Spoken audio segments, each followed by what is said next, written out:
저는 가족에 관한 글귀 중에서 다음과 같은 문장을 가장 좋아합니다. 거울을 마주하면 당신 자신의 얼굴만 볼 뿐이지만 당신의 아이를 마주하면 다른 모든 이들이 당신을 어떻게 보아왔는지 알 수 있다. 사연 시작할게요. 저는 톡톡사연의 박주연입니다.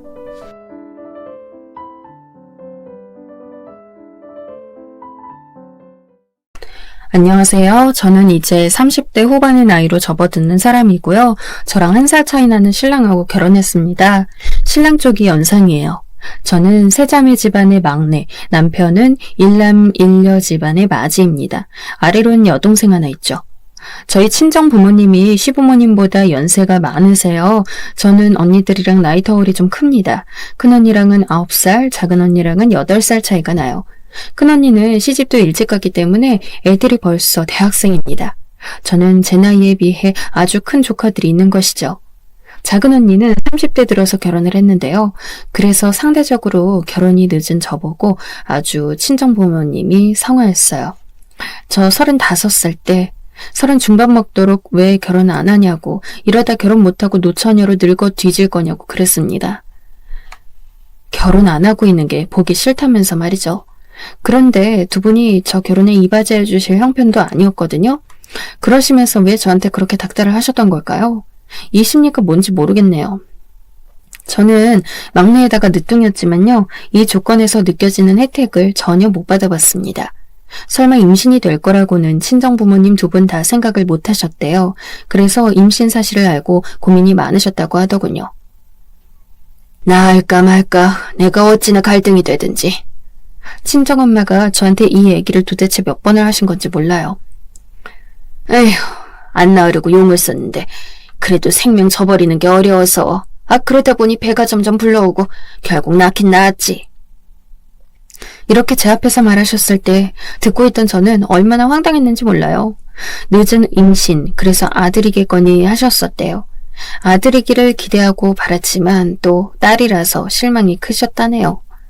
제가 기억하는 가장 어린 시절 기억은 6살 정도일 때입니다. 이때 언니들은 중학생이었어요. 작은 언니가 중학생 때 사춘기 열병을 심하게 앓고 있었고요. 이것 때문에 큰언니랑 둘이 죽어랍시고 싸웠었죠. 부모님은 맞벌이 중이었고요. 그런데 제가 뭐 때문이었는지 밤에 울었어요. 그랬더니 언니들이 왜 또 울어? 귀찮아 죽겠어. 짜증을 냈죠. 그러더니 저를 이불 안으로 넣고 못 빠져나오게 가둬버렸습니다. 이불 안에 갇힌 제가 답답하고 무서워서 소리를 지르는데도 시끄럽게 우는 버릇을 고쳐주겠다면서 제 위에서 비키지 않았죠. 제가 숨도 안 쉬어져서 지쳐버리니까 그제서야 이불을 걷어줬습니다. 둘 다 고등학생이 돼서는 공부한다고 바빠서 절 모른 척 했었고요. 저는 언니들에게 받은 상처가 많았는데 두 사람은 신경도 안 쓰더군요. 부모님은 에휴, 나이 들어서 애들 보려니까 힘에 부치네. 지쳐하셨어요. 집에 어린아이가 있으면 그건 활력 아닌가요? 제가 잘못 생각하고 있는 건지 저희 집이 잘못됐던 건지 모르겠습니다. 가족들이 절 사랑하지 않은 것도 아니었고 제가 까놓고 말해 무슨 학대나 방치를 당한 것도 아니었죠. 저희 집은 형편이 늘 변변치 않았으나 찢어지게 가난한 것까진 아니었기에 제가 뭘 못 먹고 자란 것도 아니었고요. 그런데 제가 힘들었던 건 은근한 차별, 저를 향한 무시, 늘 귀찮은 존재를 바라보는 그 눈빛들, 이런 것이었어요. 그런 것들이 제가 자라는 동안 제 안에서 조금씩 쌓여갔고 저란 사람을 갉아먹었습니다. 학창 시절에 전 이런 게 너무나 서러웠거든요. 그래서 부모님과 말다툼하는 일이 생기면 그런 부분들을 다 따졌었는데요. 너는 뭘 그런 걸 가지고 그러니? 애가 왜 이렇게 유난스러워? 친정엄마는 저를 너무나 어이없어 하면서 별종 보듯이 쳐다보셨고, 우리는 너 그렇게 낳고 키운 적 없다. 아주 지멋대로 이상하게 자라선 지 부모한테 별소리를 다 하는구나. 친정아빠는 저를 진지하게 상대할 가치도 없어 하셨어요. 가족들 앞에서 전 바보 취급당할 때가 많았고요. 큰언니가 시집가서 얼마 지나지 않아 손주를 안겨주니까 부모님 두 분 다 해벌쭉 입이 찢어지게 좋아하셨다가도 손주들 도맡기 귀찮아 하셨죠. 왜냐하면 애들 키우는데 돈이 들어가니까 큰언니는 일을 다녀야 했고 시간 지나면서 큰형부랑 부부싸움도 자주 했고 그러면서 애들을 자기 친정에 자주 맡긴 거예요. 전 고등학생이었는데 친정 부모님이 저 주말마다 절대 어디 못 나가게 했습니다. 집에서 애들 보라고요. 작은 언니 결혼할 때도요.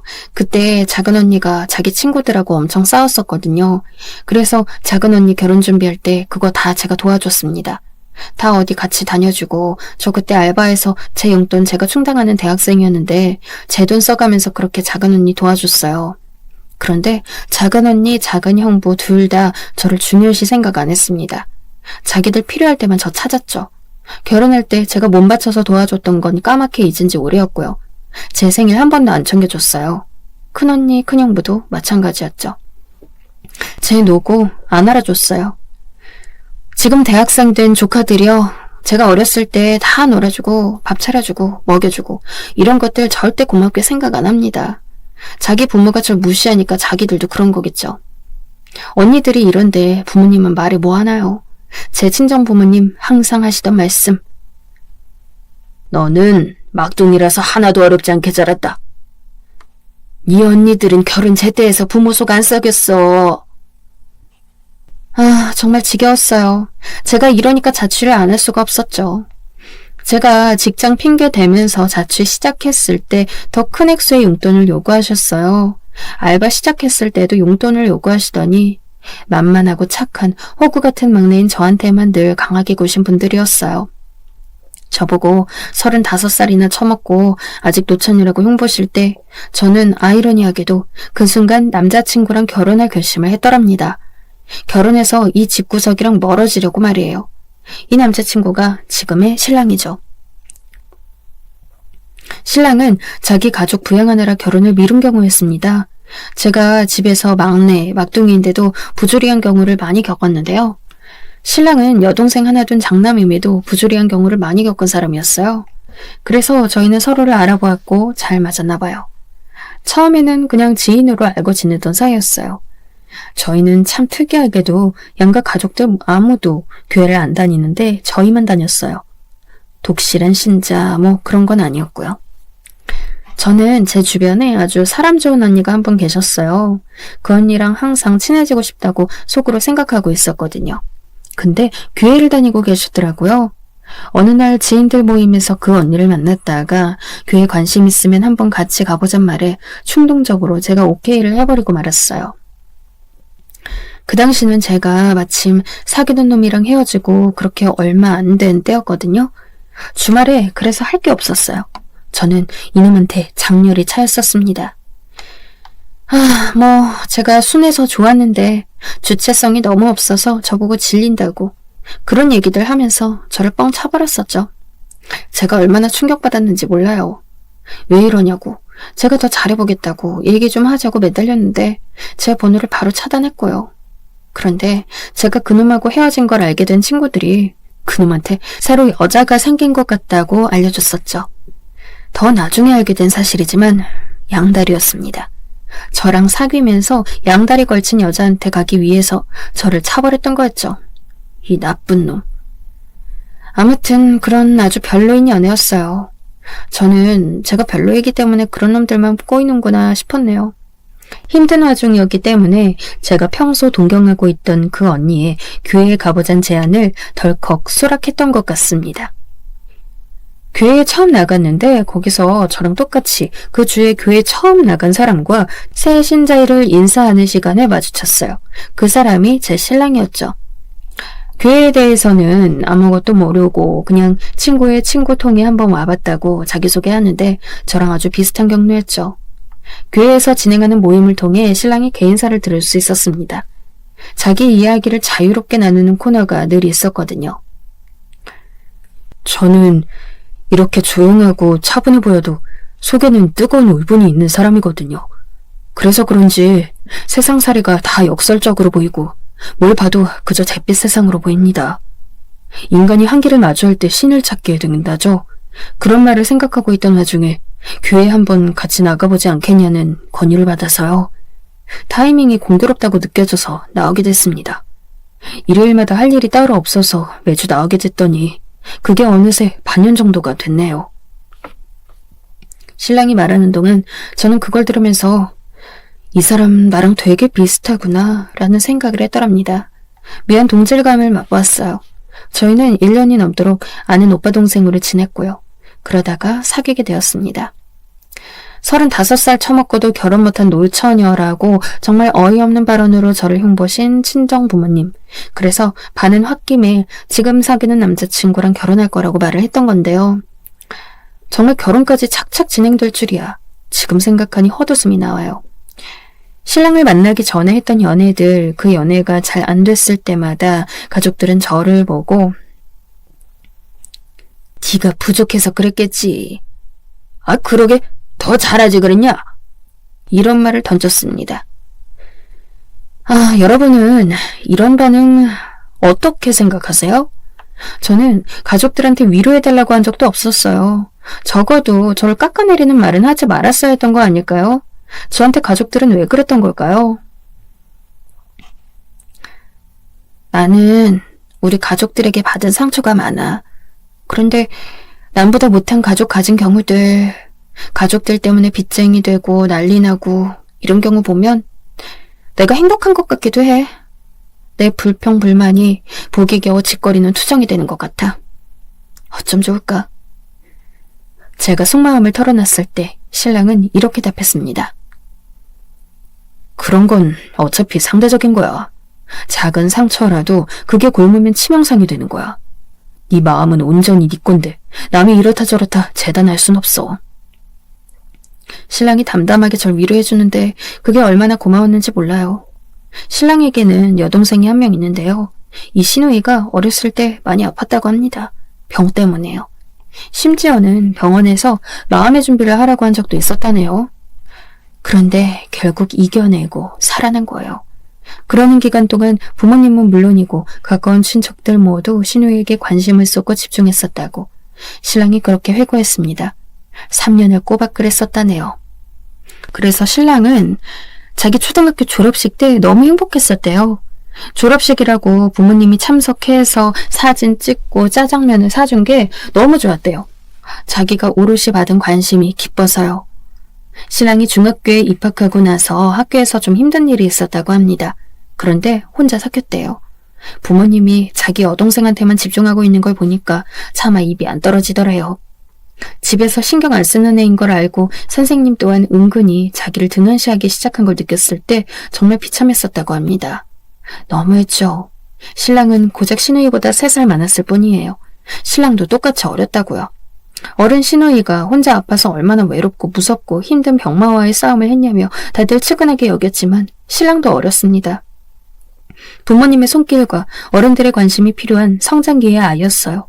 하지만 사랑을 받지 못했죠. 집안일은 신랑이 알아서 했대요.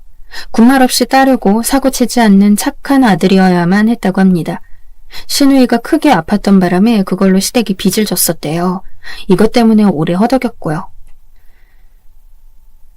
네가 나중에 돈 많이 벌어오면 그걸로 된다.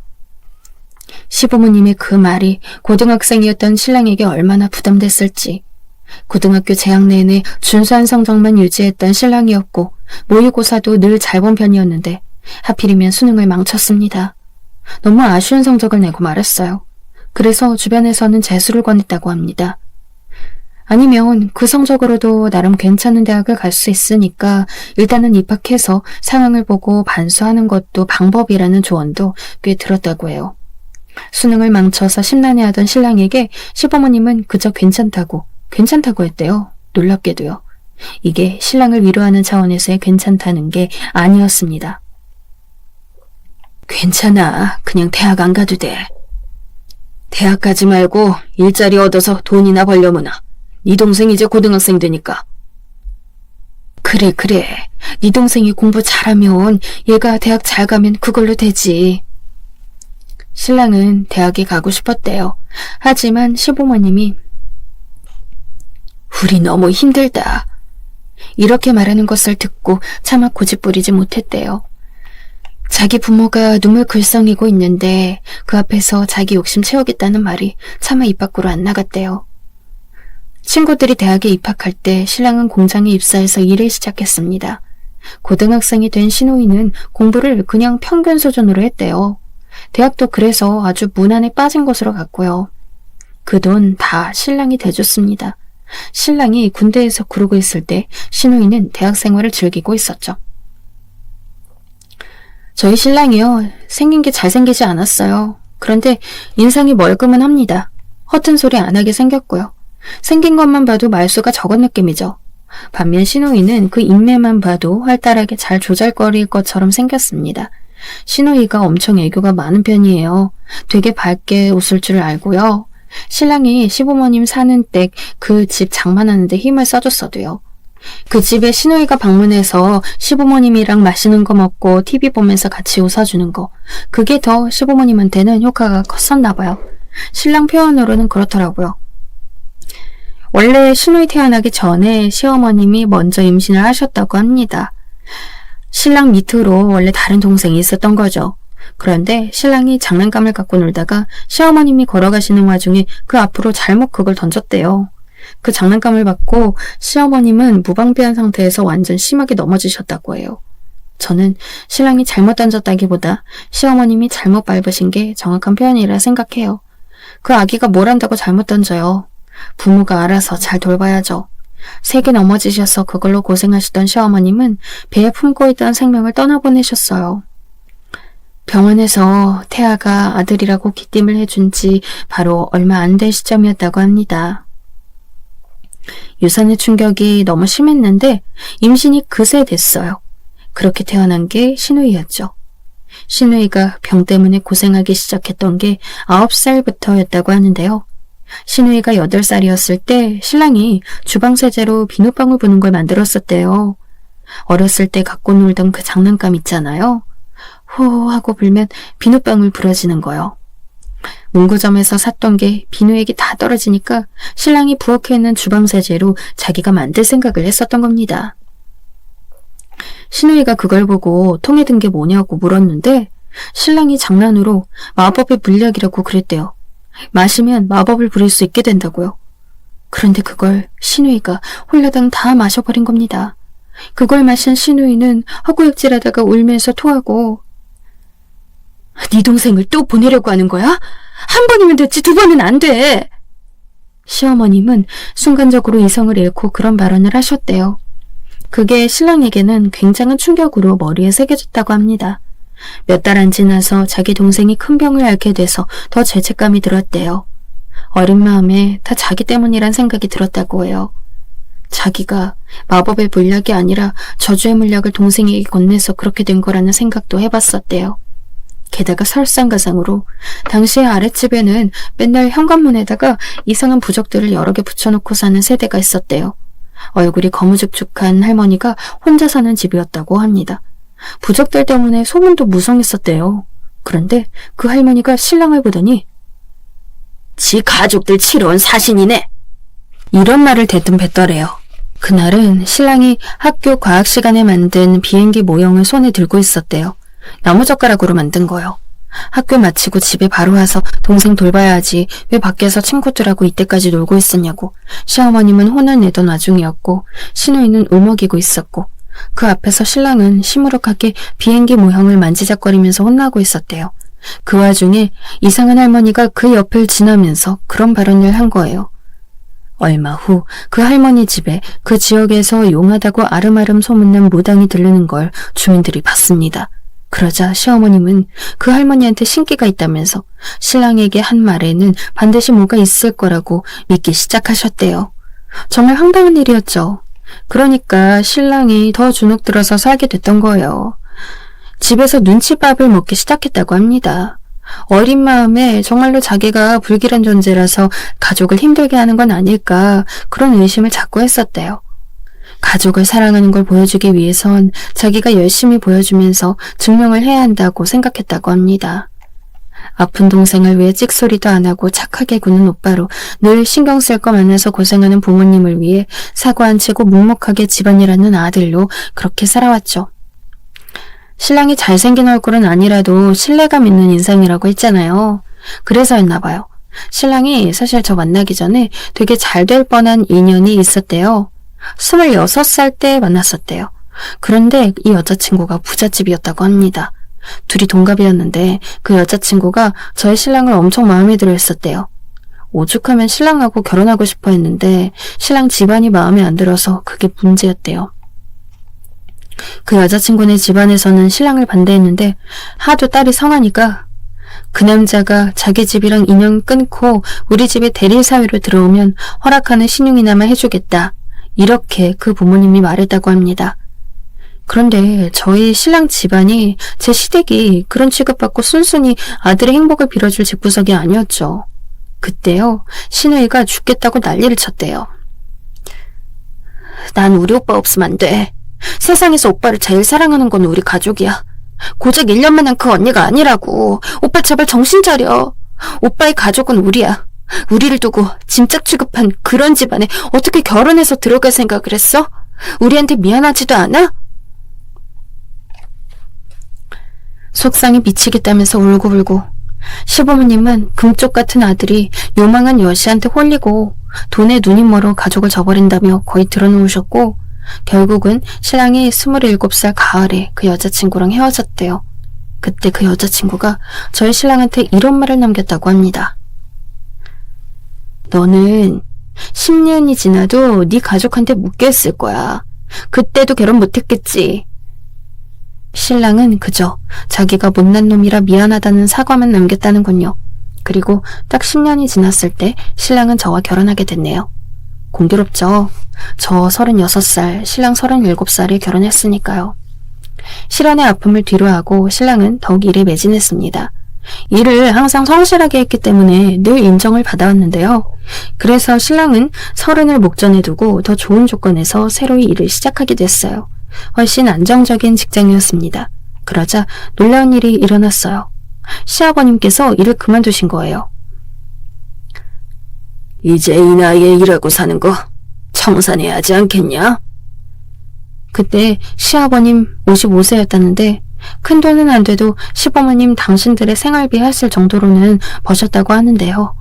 신랑이 안정적인 직장으로 가자마자 기다렸다는 듯이 그만두셨대요. 그렇게 신랑이 오롯이 다 부양하게 되었죠. 이 시기에 시누이는 대학 졸업을 하고 나서 취업 준비 중인 취준생이었는데요. 단적으로 표현하자면 백수였죠. 어학연수 겸 구직 활동할 때 이력에서 해외 체류 경험을 적을 겸 취업 전에 외국을 다녀오겠다면서 미국을 갔습니다. 물론 신랑이 비용을 대준 셈이었어요. 그렇게 미국에 간 시누이는 현지에서 응급실에 실려갔습니다. 어떻게 일이 그렇게 된 건지.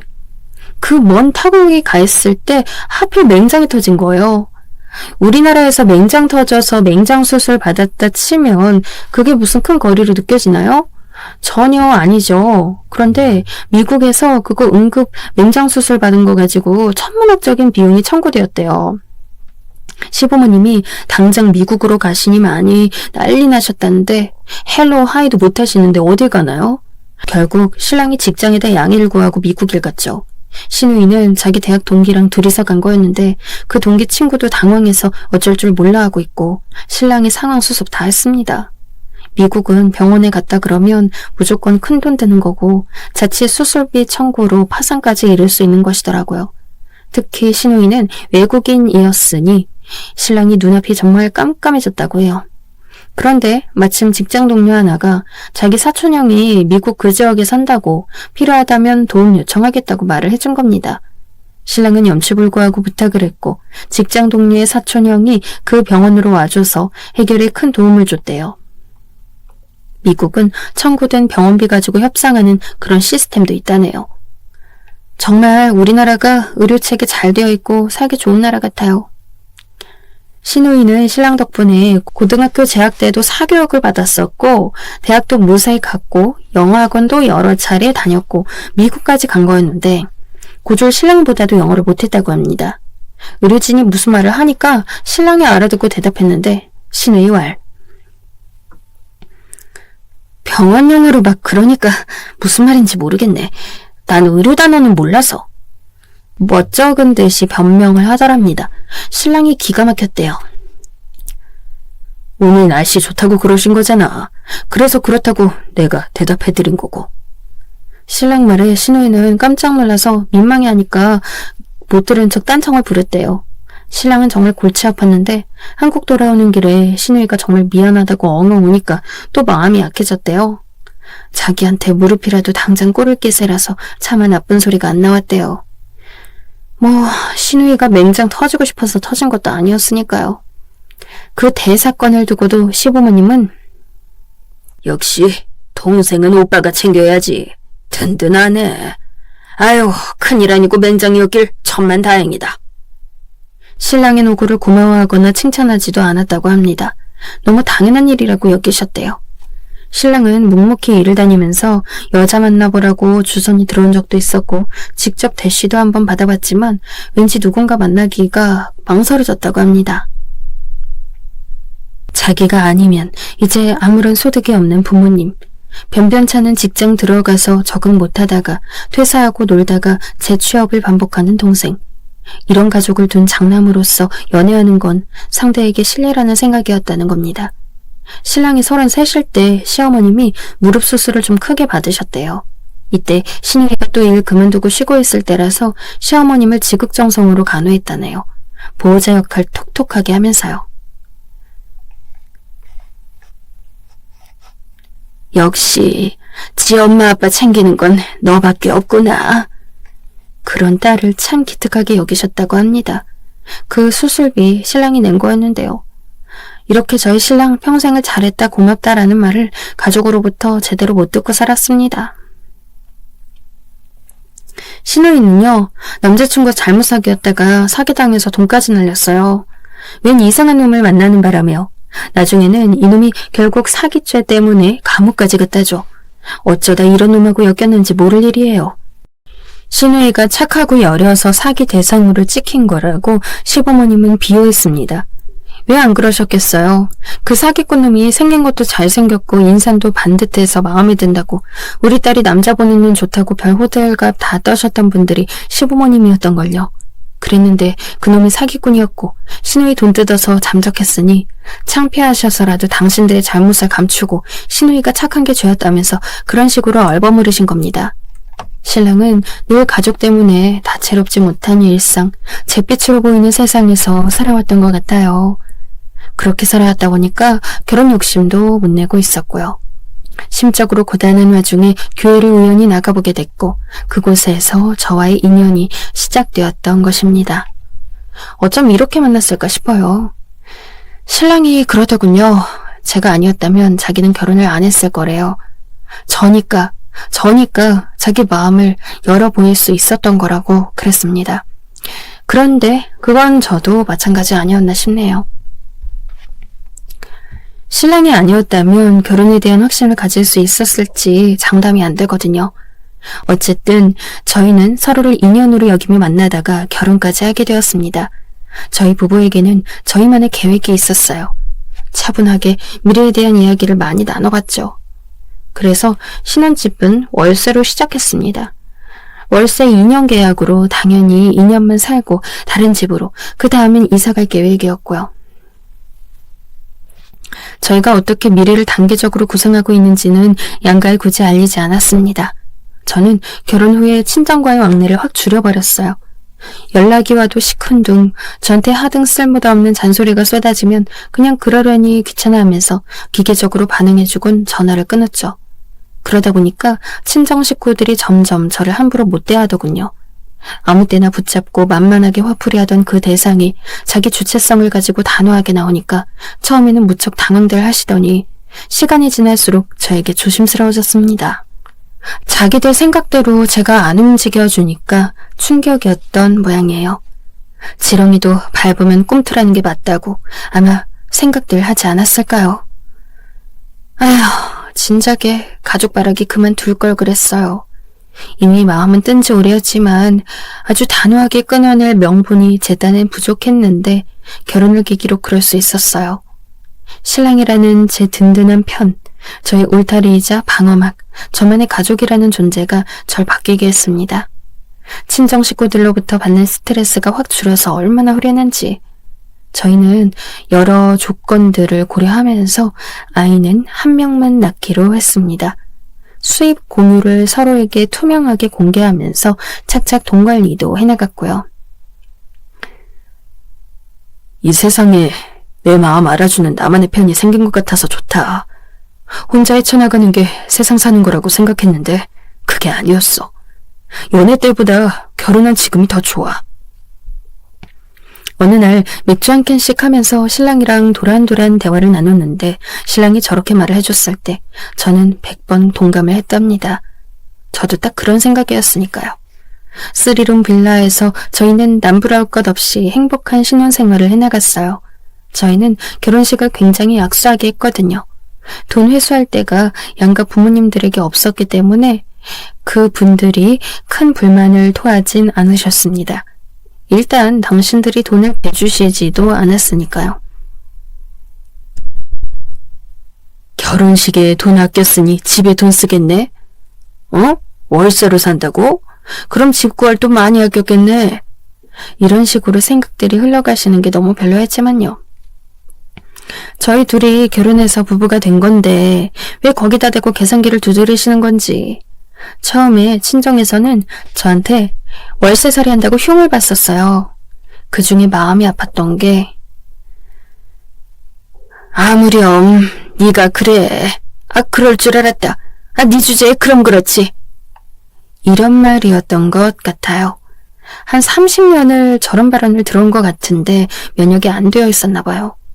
저 참 한심하고 바보 같죠? 그래도 결혼해서 신랑이랑 살면서 친정이랑 거리 두면서 단호하게 굴었더니 그쪽에서 먼저 제 눈치 살피게 돼서 마음이 한결 가벼워졌어요. 돈 없어서 구질구질하게 결혼 생활 시작한 척 해놓고 친정 식구들 몰래 모아둔 돈을 지킬 수 있어서 다행이었고요. 문제는 시댁이었습니다. 첫째가 장가들었으니 이제 둘째 순서라면서 시누이가 곧 결혼하게 됐다고 그러더라고요.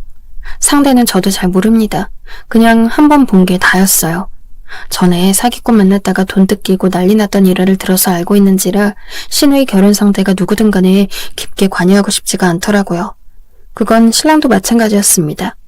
왈가왈부하고 싶지 않대요. 알아서 결혼해서 알아서 살라고 시댁에다가 통보를 했죠. 시누이가 오빠 너무 매정하다느니 어쩌느니 그런 말을 했는데 제가 그걸 마음에 담아뒀다가 얼마 후 시누이에게 따로 연락해서 한마디 했습니다. 저희 결혼할 때 받은 거 없는데요? 그러니까 저희도 해줄 거 없어요. 그랬더니 시누이가 아무 말도 못하더라고요. 죄송했다면서 풀이 죽어서는 전화를 먼저 끊더군요. 양심은 있는 모양이라고 생각했어요. 시누이라는 산을 넘었더니 또 문제 등장. 시부모님이었습니다. 이게 대체 무슨 일인지. 정말 살면서 너무 놀란 나머지 뒤로 나자빠질 뻔한 건 이때가 처음이었어요. 우리 왔다! 시부모님이 저희 부부 집으로 들이닥치신 거예요.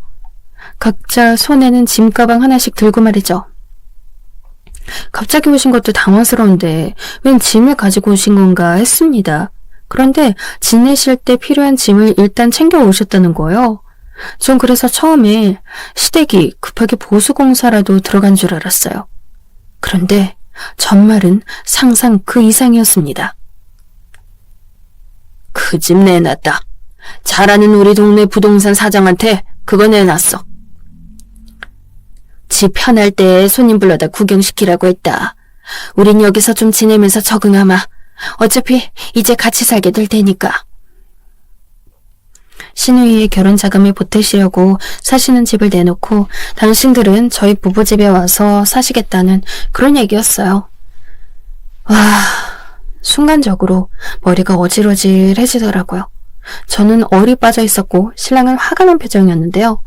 거기다 대고 쐐기를 박는 시부모님. 네가 네 동생한테 돈을 안 대주니까 이렇게라도 해야 하는 거 아니니? 그리고 원래 부모는 장남이 모시는 거다. 원래가 그런 거야. 제가 듣자 하니까 이건 점점 아닌 것 같아서 울컥했죠. 그런데 옆에서 그런 저를 신랑이 말렸습니다. 눈빛을 보니까 착 가라앉아 있더라고요. 제가 신랑에게 고개만 조용히 끄덕여줬습니다. 신랑은 결단을 내린 모양이었어요. 제가 지금까지 못해드린 게 뭐가 있어요? 도대체 뭐가 있는데요? 어디 말씀해 보세요. 네가 어떻게 우리한테 그런 식으로 말을... 전 없다고 생각합니다. 묵묵하고 늘 희생적인 아들이 면전 앞에서 이렇게 나온 것에 두 분 다 놀라셨죠. 그럼 저한테 해주신 게 뭐가 있어요? 두 분이 말씀해 보세요. 이놈이 키워주는 애도 모르고... 아버지! 신랑이 낮은 음성으로 크게 외치자 시부모님이 화들짝 놀라서 눈이 커졌어요. 이게 다 너를 사랑해서 너를 잘 키우려고 그러는 거다. 네가 동생에게 모범을 보여야 한다. 네가 희생해야 한다. 이런 말을 지금까지 방패로 삼아오셨죠. 그런데 그런 방패를 들지 않고도 저에게 사랑을 베풀어주는 사람도 있더군요. 결혼하고 나서야 처음 알았습니다. 신랑의 말에 저는 갑자기 울음이 터져나올 것 같아 입을 틀어막아야 했습니다. 전 지금까지 아버지 어머니 말씀 잘 따르고 살았습니다. 그런데 저요, 아버지 어머니의 아들, 동생의 오빠가 아니라 그냥 저란 사람으로 살아보고 싶었습니다. 그러질 못했습니다. 평생 못 그랬습니다. 신랑은 덤덤하게 말하고 있었지만 오히려 그렇기에 듣는 사람은 억장이 무너져 내렸습니다. 이제는 한 사람의 배우자로 살아보고 싶습니다. 이것만은 이루고 싶어요. 아버지 어머니, 제가 정말로 어렸을 때부터 한 번도 울지 않는 착한 어린이였어요? 예? 그 어릴 때부터 집안일 척척 해내고 학교 생활 알아서 해내고 해결하고 부모님 뒷바라지하고 동생 키워가면서 정말로 제가 원래부터 타고나기를 그런 아이였습니까?